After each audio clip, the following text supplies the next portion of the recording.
Sometimes I wonder, why should I even try with Arsenal?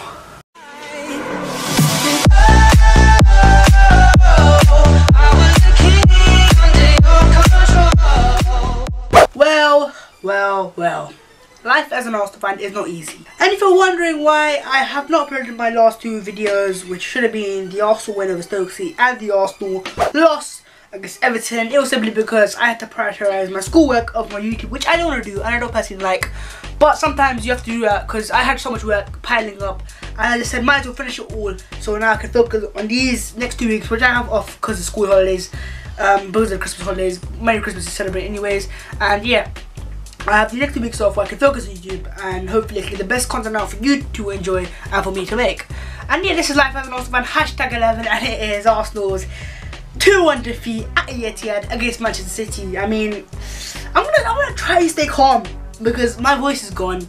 Just I feel ill. I feel like shit. You know those times where you just like your day is like going decent but you're not feeling well, and then it's one of the days we just reevaluate life and like, you know. Play. Paul Durkin says that's it. Arsenal are the history made for when Arsenal have done it, and well might they so.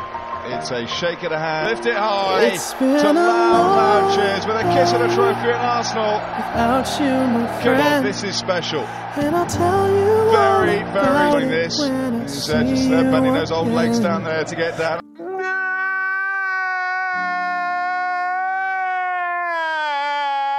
I'm still trying to be positive, and that's what I always like to do. I want to be positive the whole time for Arsenal. I'm just an Arsenal fan that is regularly positive, and I don't hate fans that are negative because they should voice their opinions as much as they want. Try not to rant today. I don't like rants. I don't like when I rant, but I want to just make this video where I talk about Arsenal in sense, and I keep straight. I don't want to go to the path where I'm like, oh, it's over, and just typical Arsenal fan be like, oh, Wenger out, fuck yourself, Wenger out, fuck the haters, Wenger out.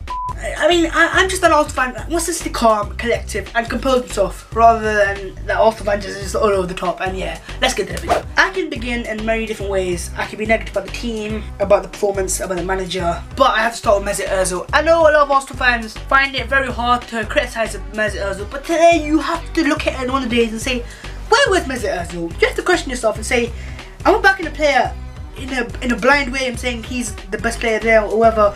He for me has so much potential to go right to the top of the world. Like, I mean, you look at the top players in the world: Messi, Neymar, Suarez, Ronaldo, full of talent. But a lot of these players have work ethic. Look at Ronaldo; he worked his way to the top. He is talented, but it's not just the talent that gets him there. It's the work ethic to just stay in games and just striving to improve every single game. And for Mesut Ozil, sometimes I just think he's not hungry enough. I think he doesn't want it enough, and that's what I don't like in players. I want players on the pitch that are committed for the club and they play for the team on their shirt. You can't be going out there and saying, oh, I'm gonna have one of those days where I just go missing. Taking the context, I mean, the last 2 games in particular, the Everton defeat and the Man City defeat, he deserves to be criticised. I'm not saying he's been the worst player for Arsenal season, and he's like, I think like a lot of fans are saying. You have to be taking the fact that he's been outstanding so far for Arsenal this season. It's just the fact the last 2 games he's disappointing me. And look at Chelsea, they're fucking 9 points clear of Arsenal right now. City are second, we're in 4th again, and I hear cue the 4th jokes. Ha ha ha. Arsenal 4th. Go fuck yourself, you fucking cunt. I hate the way we played today. And Mesut Ozil simplified just everything for Arsenal today. He showed that we lack belief today. We came out, and we should coming out against Man City's team that without Aguero and Fernandinho, they're the 2 best players for Man City. Paul De Bruyne and company at the back. Those are the 2 players you look to, and they're like world-class players there. And they're not there for City today. You're like, take the game by scoffing at Mesut Ozil. Take it to them. Show how good you are. And just not to them, but the fans that don't watch you every week. But he didn't do that. He proved everyone right into that. They're saying that this guy's, he goes missing in the big games and this and that and this and that. And it's just all the haters come back. You don't want that Mesut Ozil. Because I know how talented this guy is. It just annoys me the fact that for me, is a player that is not hungry enough. He lacks desire. And I don't want that. Because for me, he has the ability to be the top. I've said it before. It's just that he has to fix up a little bit. He has to fix up, and he has to be more hungry. He doesn't show enough desire on the pitch. I'm not saying go and go to Kante and move around the pitch and just do everything, move up and down the pitch. I'm saying show a little bit of desire. I mean, things like walking off the pitch without clapping the fans who've travelled so far. I'm not there, but I can just know how fans like troops on Arsenal Fan TV and players, fans like this team who travel all across the lands to watch Arsenal, and then players just walk off the pitch without even showing their appreciation despite having a shit game. But Ozil was not just that one player that I can criticise. I have to criticise every single player except for Alexis Sanchez and Hector Bellerin today, and I think even Laurent Koscielny. These three players, they didn't have the best games, but they were showing desire. They were showing everything they could. But players like Coquelin, Xhaka, they weren't there today. But I can accept that because they've been there for most of the season so far. They've never let me down. But players such as Alex Iwobi, and I don't want to ruin him. I don't want to be going into him because I know he's a confidence player, and I don't like players that have issues with confidence. I don't want him to be depressed like he was against Everton. But sometimes you have to think, like, does he panic too much? Is he up to the standards of Arsenal? And I think he is. Just I think sometimes he has to be a little bit more precise in the way he passes the ball and moves forwards. And he just sometimes panics sometimes. I think he gets scared that if he makes a mistake, Arsenal fans are on his back straight away. But I'm not happy. I want the process of developing a young player or progressing to the top of your game. You have to develop and make mistakes, and it's how you learn from mistakes. And I think Iwobi has the ability to come back from mistakes and bounce back and show everyone that he is a class player. Plus, I have to go to players like Monreal, who I think is so good for us. He's so consistent, always there, always happy, always smiling. But today he got terrorised by Raheem Sterling in the second half. I don't know, just the whole team in the second half looked so lethargic. We just could not get to the Man City half the first half. I mean, bearing in mind, we got into the lead 5 minutes into the game. Sanchez plays a lovely pass to Walker, who finishes it easily. We take the lead, and I'm like, okay, what do we do here? Do we do a good and go and terrorise as Man City defence looks up to shite? Or do we sit back and relax and like, okay, we've got the lead, we're going to win this game easy? Fuck off. Arsenal's main thing is to attack. We're with one of the best teams in the world at attacking. So why does he come out and think, okay, let's sit back and relax and let's defend?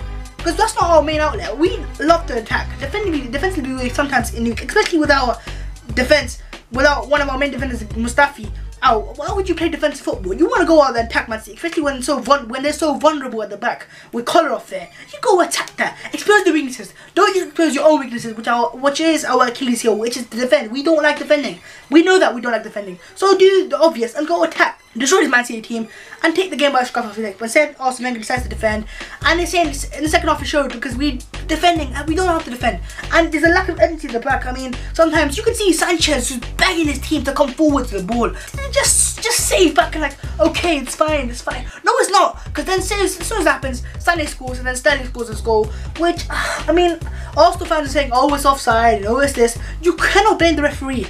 Because we don't deserve anything from that game. They were the better team. City dominated us. And I'm not saying Man City are a shit team, but we have it in us to easily beat Man City, especially with the defence currently, with Kolarov and centre back. Are you being serious? We could not beat a team with Kolarov and centre back. Are you being fucking serious? I mean, where does this leave us in the context of the league title and our quest to win the Premier League? There are now two types of Arsenal fans that come out. There are the Wenger outs and the Wenger in. Now, these fans define us as a club, and for example today, this fans will be saying, oh my god, the league's over, we're gonna get relegated, oh it's over, it's happened again, we bottled it. But there's fans like me who are not just positive, but we're just like looking at the context. I mean, for me, if you look at it a week ago against OC, we were top of the league. In a matter of week, we've now 9 points behind Chelsea and 4th now, so it can easily change. So if it can happen from us going from up there to down here into 4th, it can easily be reversed and us being back to the top. I'm not saying it's going to be easy, I'm not saying Chelsea can drop points, but I think with the run we have a lot of winnable games. And I'm not saying the Premier League's easy and we should be obliged to win the games automatically and come out easy fighting like, oh, we can beat this, we beat the team, because the Premier League is all about shocks. We need to come out and change our mentality and say, okay, we're going to bounce back from this, like Leicester did last year. So if we are to win this league, we have to show our mental toughness. And now, in the Christmas period, we need to go win our next 5 games and just get the fans upbeat again, and just take into context the fact that if we can go from 1st to 4th in a week, we can do the opposite as well and hopefully bounce back. And hopefully we can bounce back and progress and get back up the league and get the fans happy again. Because I don't like fans who panic after 2 games. 2 games, 2 losses. Yes, I know it's bad, but it's not the worst. And we can easily bounce back from this. We have to keep positive and back the team. Win, lose or draw, we are the Arsenal fans and we have to back our team. Anyways guys, I'm going to end the video here. I mean, hopefully you understand why I haven't uploaded my last 2 videos. And yeah, I mean, hopefully you enjoyed this video and hopefully you understand that Arsenal are not over. We have to bounce back from this. We can do this. Comment and us. Obviously, go and like the video. I'm already depressed, but can you go make me happy? Like the video. Let's try to get 7 likes on this video. Odd number, might as well do it. And comment down below in your opinions of Arsenal. Are we out of the title race? Do you think Chelsea win it? Who's the favourites to win it? Are Man City back in it now? What do you think about it? Obviously subscribe if you haven't already. At 72 of current recording, so hopefully we can get to 80.